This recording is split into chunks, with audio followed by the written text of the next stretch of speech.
Մոտ մեկ ամիս կալանքի տակ գտնվող գործարար Գագիկ Ծառուկյանն այսօր նորից հարցաքննվում էր քննչական կոմիտեում։ Շուրջ 7 ժամ տևած քննչական գործողություններից հետո նա նորից տեղափոխվեց կալանավայր։ Ծառուկյանը ասեմ արդարությունը հիվանդանում է, բայց չի մահանում։ Մեծ բան գոյություն չունի։ Ծառուկյանին մոտենալ ոստիկանները թույլ չտվեցին, նա էլ հասցրեց միայն արձագանքել վարչապետ Փաշինյանի այսօրվա հայտարարությանը, թե գործարարի ու նրա ընկերությունների նկատմամբ տեղի ունեցող գործընթացն իր նախընտրական խոստումն է։ Ես նախընտրական շրջանում խոստացել եմ, չէ՞ մարդկանց, որ թալանացը հետա բերվելու։ Հիմա հետա բերվում։ Խորհրդարանական ընտրությունների քարոզարշավի ընթացքում վարչապետ Փաշինյանին քննադատած ԲՀԿ առաջնորդին իրավապահները կալանավորեցին հուլիսի սկզբին, առանձնապես խոշոր չափերով խարդախության, փողերի լվացման հոդվածներով։ Վերջերս էլ ավելացավ նաև հարկերից խուսափելու մեղադրանքը։ Այսօր քննչականում առերեսումներ էին, Ազատությանը հայտնեց փաստաբան Էմին Խաչատրյանը, դրանք որակելով իմիտացիա։ Այսօրվա քննչական գործողությունը իրենից ներկայացնում էր Իրանի Իսլամական Հանրապետության քաղաքացիների հետ առերեսման շարունակություն, այսպես ասած, մեր համար առերեսում չէր, ես դրա գնահատականը այլ կերպ եմ տալիս, առերեսման իմիտացիա, որովհետև ըստ էության, երբ որ իրական առերեսումը տեղի էր ունենում, քննչական մարմինը բազմաթիվ ապօրինություններով թույլ չէր տալիս, որպեսզի պաշտպանական կողմը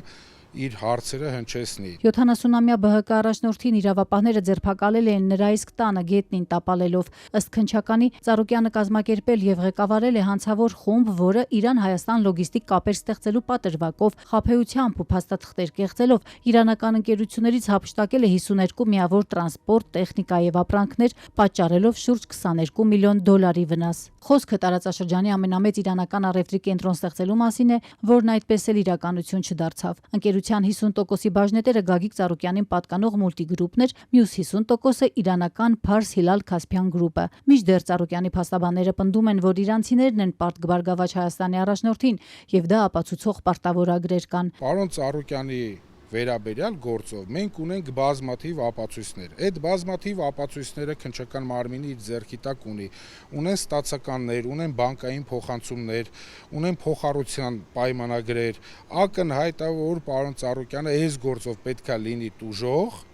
այնինչ նրան իրավիճակով պայմանավորված շնորհվել է մեղադրյալի կարգավիճակ։ Էմին Խաչատրյանի խոսքով նախորդ առերեսումներն այս գործով տուժող ճանաչված Իրանի քաղաքացիների հետ կիսատ էին մնացել եւ այսօր որոշել էին դա շարունակել, բայց իրենք չհամաձայնեցին, քանի որ կողմնապահության կասկածներ ունեն։ Քննչականից սակայն փաստաբանի այս դիտարկման վերաբերյալ մանրամասներ չեն հայտնում։ Փոխաբերական էլի իմաստով ասեմ, տնային աշխատանքները կատարած եկել են, այսինքն դուք կասեցրել եք մեր առերես հարցաքննությունը այն ժամանակ, երբ որ նրանք